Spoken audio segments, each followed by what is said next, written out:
Amazing పర్సన్కి నేను mic ఇద్దామని అనుకుంటున్నాను. మీరు చెప్పొచ్చు నాకు నేను మీకు నచ్చాను అని కావాలంటే. ప్రస్తుతానికి వాళ్ళ ఆవిడని చూడకుండా చేయండి. ఫస్ట్ వాళ్ళతో మాట్లాడేమంటారా మీకు చెప్పేయమంటారా?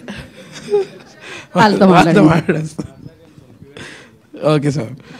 ఆయనకి నచ్చలేదు నాకు లవ్ చేయడం అంటే. వంశీస్వామి ఎంత మాల్లో ఉంటే మాత్రం ప్రేమను మీరు అలా yeah okay I will keep it very short. ముందుగా మీడియా వాళ్ళందరికీ thank you so much. Because మేము ఇక్కడ క్రియేట్ చేసిన మ్యాడ్నెస్ని మీరే తీసుకెళ్తారు జనాల దగ్గరికి. Thank you. అండ్ సందీప్, నువ్వు ఈ మూమెంట్ కోసం ఎంత వెయిట్ చేస్తున్నావు 5 years నుంచి I know. So I'm really happy for you. And Vishwa sir and Kriti ma'am, thank you so much for believing in our story. I'm calling it our story because we all worked like a family for this film, and I really want all of them to see this as soon as possible. So December 12th. Pesarattu upma, gulab jamun, ice cream ఎలాగో సందీప్ కాలభైరవ అలాగా అనమాట. ఆ ఇద్దరు combination is a match made in heaven. And I'm excited for that combination. మళ్ళీ colour photo తర్వాత ఆ combination వస్తుంది అంటే జనాల కోసం నేను ఎక్సైటెడ్గా ఉన్నాను.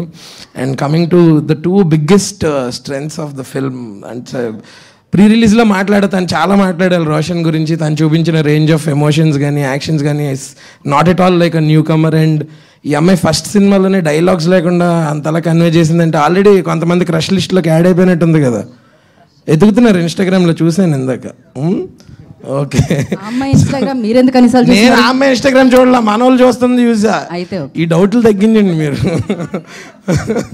సో ఇలాగే మా సినిమాని అంటే సందీప్ మీలో ఒకటిగా మనందరిలో ఒకటిగా ఒక షార్ట్ ఫిల్మ్ మేకర్ నుంచి ఒక సినిమా తీసి దానికి నేషనల్ అవార్డు సాధించాడు.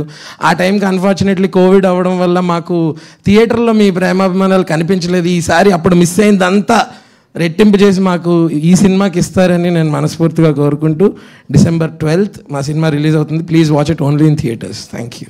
హలో, మీరు అలా వెళ్ళిపోకండి. ఇంతకీ ఈ సినిమాలో రోషన్కి కాలు నొప్పి వస్తుంది. పాపం, అందుకనే నేను లేకపోతే మైక్ వదులుతాను. నేను ఈ సినిమాలో మీరేం చేస్తున్నారు? ఈ సినిమాలో చాలా చేస్తాను నేను.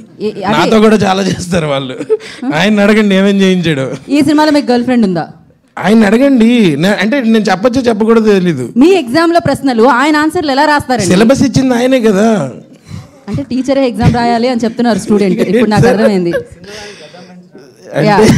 ఈ సినిమాలో విష్ణుప్రసాద్ గారు బేసిక్ గా నేను సార్ తర్వాత మాట్లాడుకుంటాం. ఇవన్నీ మేము ఓపెన్ గా చెప్పలేము. Thank you so much. And నా ఐ రిక్వెస్ట్